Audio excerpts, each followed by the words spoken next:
And now, it's time for Levack and Goz to answer the question, why? Why? Tell me why? Is Michael Jackson Why? alive? Is Michael Jackson alive? He is not. Oh, okay. The Prince of Pop, King of Pop, he's no longer with us. Levack, it's a Wednesday. That means why? We try to figure out the biggest questions in the world of sports. It's why. This one's kind of injury involved, but JP Pay's injured. Giants fans, I know you're asking yourself this question. Why? Levack, why does this happen to the Giants? Oh, man. Okay, little known fact. They were part of the expedition with Indiana Jones that found the Ark of the Covenant, and they're forever cursed because of What? it. That's not. Is that true? Indiana Jones isn't true. It's an old movie. I don't even remember that. It's been a long time since I watched Indiana Jones. Man, I tell you, it's just the way the NFL works. You got a guy like Jason Pierre-Paul who works his butt off to get back after blowing his fingers off, and has the kind of season that you'd have to be a genius to predict. You predicted that. Oh my God, did I? Sorry. I did not. So these kind of things happen. It's just the NFL. He's getting older. These things happen, and I hate being that guy, but that's why. I feel for you, Giants fans. You felt like this could be a team that gets to the playoffs. You had everything going the right direction, at least when it came to wins and losses. You're 8-4 right now. The worst spot to get an injury to Jason Pierre-Paul, especially when you're going up against division leaders coming up, like the Cowboys, like the Lions, the Redskins later on as well. It could be a game that determines who ends up being that final team getting to the NFC playoffs. Just a bad luck, bad draw there for the New York Giants. We now go to the other New York team. That's the New York Jets. Oh, don't ask me why. I'll give you this one. The New York Jets are a 3-point underdog to the San Francisco 49ers. Levack, why? Okay, let me try to use a little Vegas logic for you, okay? Vegas' whole goal is to get money on the game, and to definitely get money headed the way they want it to. So we've been aware of how bad San Francisco is for a while now. It's kind of worn off even to this point, even though Colin Kaepernick was sacked more times than yards he acquired as a quarterback. Realizing how terrible the Jets are and the fact that they were a spectacle on Monday Night Football, 41-10 against Andrew Luck and a cast of characters, calling themselves the Colts. Everyone is so down on the Jets right now that you just make them the dog and hope that the money goes 50-50. You know, that's a very optimistic, very positive look at it. I'm not taking the same way as you are. Are the 49ers maybe right now better than the New York Jets? Sadly, have a better quarterback. They do have a better quarterback. I have more. They're home. They're home. I have more trust in Chip Kelly as an NFL head coach right now than Todd Bowles. Chip Kelly's Wow, that's tough too. Todd Bowles has had one double-digit win season. Kelly's had two. And Kelly's got nowhere to go. He's got to succeed now. Yeah. Oregon hired their guy. San Francisco, even though they have two less wins than the Jets, they might be better than the Jets. And that's why they're favored in this game. As sad as that is, Jets fans, when you're heading to December and you're wondering if you're better than the Niners, it's okay. I actually don't have a problem with the line. Well, basically what they're telling you, too, is that they're even. Because you get 3 points for being home in Vegas. So the Jets are as bad as the Niners. The Jets are better than the Niners. The Jets just don't care. Let's be perfectly honest. If everybody went out there and gave 100%, the Jets would smoke the Niners. They should. Talent, you know, one-on-one, matchup on matchups, the Jets are better, but not this season. Something's happened. By the way, if you want to listen to that game at 3:30, our coverage starts right here for the New York Jets. 104.5, the team kickoff set for 4:05. That's the way to do it, though. Listen to it. That's right. Listen to it. Bob Wischusen and the crew does a great job with that. I love when, like, I don't love when the Jets aren't playing well. But I love when Bob Wischusen is pointing out the Jets aren't playing well. A guy who literally has his paycheck signed by the New York Jets. Just spits venom.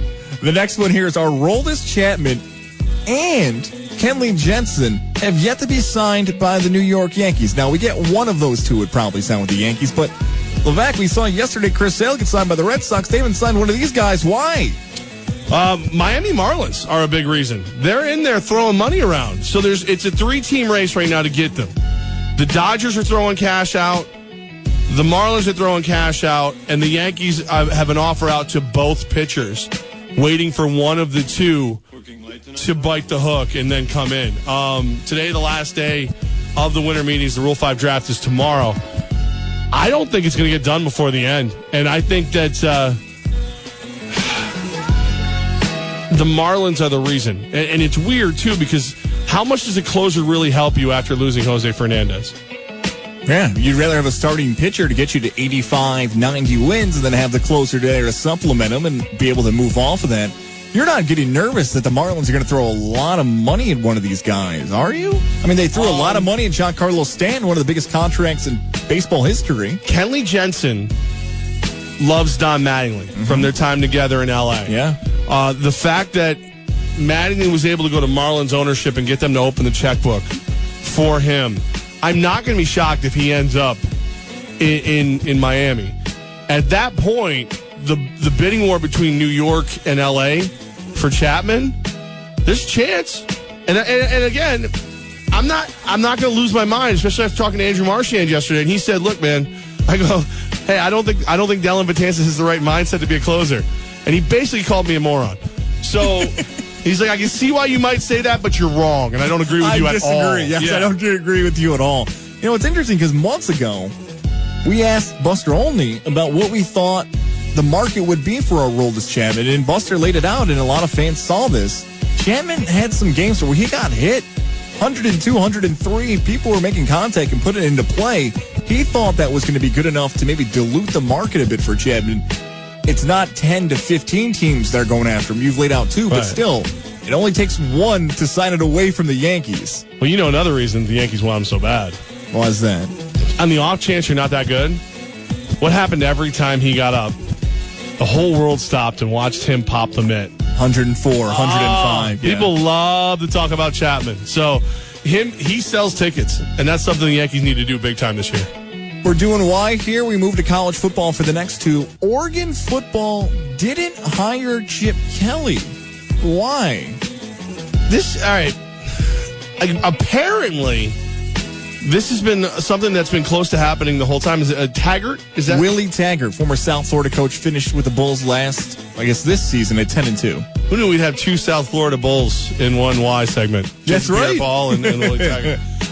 Taggart was part of Harbaugh's staff at Stanford, and there's enough people in the Oregon facility or management section who are completely enamored with him that don't want to go back to the Chip Kelly days that he got the nod. And Chip Kelly did say, we all thought he was just, blowing smoke. No, I'm the San Francisco 49ers coach. I'm not going back. Apparently, he was telling the truth because now the deal's done with a guy that I don't think anybody said his name. Do I believe the San Francisco 49er coaching job, even though the team is struggling, is better than the Oregon Duck head coaching job? Yes. Well, you and I have talked about this before. Sometimes it's okay to be really good at a position and at a school, even if it's not the best. Own the market. Own the Pac-12. Make a ton of money. Have a statue built of you outside of Eugene, Oregon, and cut Uncle Phil Knight and all the cool uniforms. That's why Oregon got good. Was because of Chip Kelly. If he thinks he can still have success in the NFL, and if he has that big of an ego, because he has had some success in the NFL, fine, do what you want. But I'm not ready to say Willie Taggart, even though he's been good at South Florida, is going to make the Ducks a contender again with the Pac-12. With Washington getting better, with Chris Peterson, USC in the future looks good. Arizona State 1 year is going to be good. You got good-looking girls, cool uniforms, and a cool place to play. I don't see Oregon getting relevant anytime soon in that conference. I don't blame Chip Kelly for where San Francisco is. I blame San Francisco. I blame the Yorks, and I blame Jim Tomsula for where they are. Because listen, man, the cupboard's bare. You got to give Chip Kelly legitimately 3 to 4 years to show you signs of life in San Francisco. And a lot of guys that San Francisco 49er roster could have had Navarro Bowman, could have had Patrick Willis, could have had everyone left. Yeah, Alden Smith. I mean, they all wanted out. That defense would be one of the few defenses that could probably keep up with the pace of a Chip Kelly scheme too.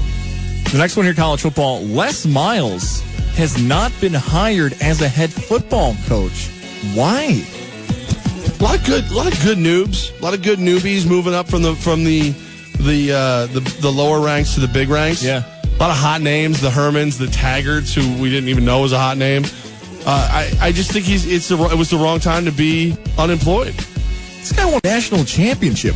What is he doing wrong in interviews? Is it he's older? Is it because he's in his mid-60s? Is it the Mad Hatter thing is freaking people out? Is it the mid-season fire? Because this guy, you go resume on resume with other coaches that are getting hired, Les Miles has a better resume than a lot of these guys. Well, you brought up a million times. Every time I've recommended him for certain places, he's a 3 yards in a cloud of dust guy. Mm-hmm. Well, that doesn't suit a lot of places. And I think he knows that. And you've seen guys try to go, Rich Rod, who went to Michigan and tried to open him up. And everybody's like, no. We're not doing no spread offense here. You got to go where you belong. So he's got to wait for a smash mouth football team and a big enough program that makes sense to him. In the meantime, he'll make, $1.5 million talking about it at the SEC network. Eating grass and doing the whole Mad Hatter gimmick. I have one more for you. Kanye West has the second most Grammy nominations for a male in history, behind only Quincy Jones. Why? People are terrible taste in music. Quincy Jones and Stevie Wonder worked a lot together. I know. I don't like Kanye at all. The Grammys like Kanye. Now, he's a producer and an artist. That's probably why he has so many nods. But if someone hears that stat, I can buy Quincy Jones. This is the number one most nominated male artist in Grammy history. Kanye West. Kanye West is number 2. He had 8 nominations for the Grammys. It's weird. I don't like it. But now that I know that Stevie's live, let's get some more Stevie in there, okay? I'm an idiot. What do you want from me? That is why. And I don't know why you thought about Stevie Wonder no longer being with us. I was sure of it. Last time I saw him, I think he looked terrible. And I was like, you know what? He's not going to be around much longer. And then my brain just did the rest. One day Kanye West may go down winning more Grammys than any artist ever. Think about that. That's a true possibility. I don't live in this world anymore. Yeah, it's true. I'm not the one giving him the award.